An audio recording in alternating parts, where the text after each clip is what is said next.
Hello Hello， 胖妮儿来喽！继续跟胖妮聊剧看人生，订阅胖妮，更新不迷路。讲完甄嬛的长街之辱，就必须得来讲讲富察贵人了。从出身条件和出进宫时的综合情况来看，富察贵人算是高配。他这满军正白旗是8旗中的上3旗，而且一进宫就封了贵人，这个很高的职级。而且还有一些侧面细节暗中交代了富察贵人的地位，比如在分配新人入宫后的住所时，华妃特意提出安排夏冬春去跟富察贵人住。夏冬春仗着自己的出身，不仅在殿选的时候为难了一番安令容，而且在教习姑姑上门的时候还摆了个大谱。于是华妃故意把他安排去跟富察贵人同住，用意就是你不是觉得你出身高贵吗？那就给你安排个比你出身更高贵的人压着你。由此可见，在入宫的新人中，富察贵人的出身和综合实力相对来说都是不俗的。入宫后，富察贵人的表现算是无功无过，相比高调且话多的夏冬春，富察贵人很低调，即便是被华妃以教习他研墨而整治为难他的时候，他也忍下去了。然而怀孕成了富察贵人行为上的一个转折点，他开始狂刷存在感，故意当众宣布了自己身怀有孕的消息，而且几句话就得罪了在场的所有人。有小主说，富察贵人这个角色是原著中好几个角色的拼接。胖妮这里只针对影视版剧情来讲，仅就剧中富察贵人这个人物的转变，胖妮觉得导演和编剧的设定非常有意思，尤其是富察贵人当众宣布自己怀有身孕这场戏就很有看头。在富察贵人看来，当众宣布怀有身孕的消息是一件特别解气的事儿，因为他终于找回了那种高高在上的优越感。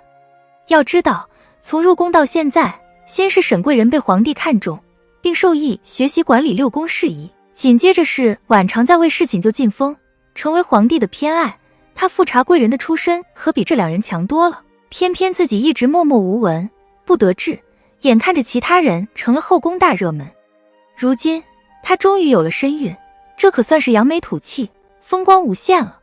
基于这个心理，也就不难理解富察贵人为什么要在众人面前大胆回怼华妃，主动 Q 甄嬛并讥讽沈眉庄，说自己不是为了争宠不择手段的人。其实这话讽刺了在座的所有女人，后宫哪个人不是为了争宠不择手段呢？接着还说有就是有，无就是无，皇嗣的事怎可作假？有一个沈答应做例子还不够吗？婉贵人，您说是不是啊？这话不仅讽刺了眉庄，还故意膈应了甄嬛。你们不是当红炸子鸡吗？不是得宠吗？这么有本事，怎么没身孕啊？此外，富察贵人为了更好的当众展示自己的优越感，又主动给自己加戏，说不准还是为皇子呢。富察贵人心里是爽了，但是在众人的角度看来，他这一番话就是为了膈应在场所有人。唯一一个对富察贵人怀孕表示恭喜的心常在，也因为富察贵人扬言自己怀的说不准是个皇子时，都忍不住开始回踩他，炫耀一时爽，事后火葬场。正是富察贵人那句说不准还是为皇子呢，激发了齐妃的危机感，而他显摆的样子激发了安令容的嫉妒心，加之他此后一直拿身孕邀宠欺负跟他同住延禧宫的安令容，直接促成了皇后和安令容还有齐妃一起给他打胎。没错，这事齐妃也参与了，往后的影片再来细讲这事儿。其实啊，富察贵人身上这种洋洋自得的优越感以及严重缺乏自我觉知的特质很好理解。